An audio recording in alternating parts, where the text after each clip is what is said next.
Alright, so where I am on this is I still have a lot of little details to place into these boards.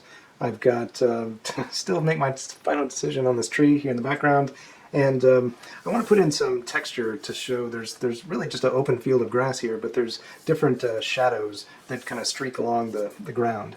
And so I want to make sure that some of those fit in there.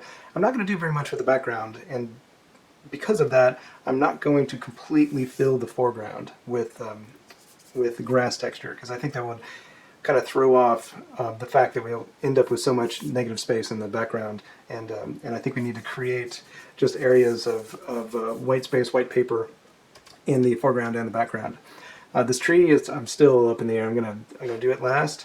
I did make a little bit of a mess with my palm getting kind of damp and getting on there, and I moved a little bit of ink around. And so when I go in to erase, some of it may go away, but I doubt it. It'll probably just smear.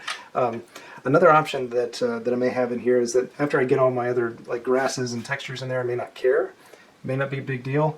If it really does bother me, like it starts to show up in areas that I can't abide, then another option is to take just a little bit of bleach, just real dry on a paintbrush or a Q-tip, and pick that back up. As light as it is, just regular water, just very, just hardly there at all, but actually using some water can pick that up too. So there are ways that I can fix that. One other thing I'll say before I really get into drawing and do the fast speed up is that I'll probably also switch to this .01 Prismacolor ink pen.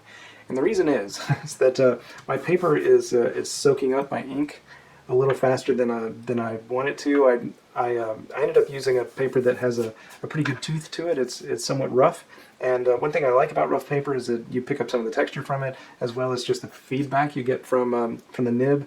But in this case, it's also kind of thrown me off just a little bit because I'm not able to make quite as fine a line as I want. And like I said, it's also really soaking up the ink quite a bit.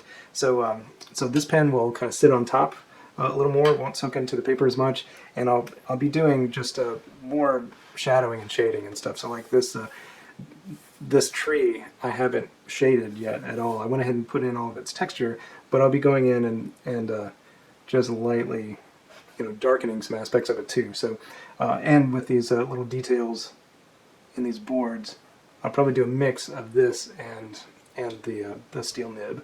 So when you see this pop in here, it's just to give me a little bit finer line than what I'm able to get out of my nib.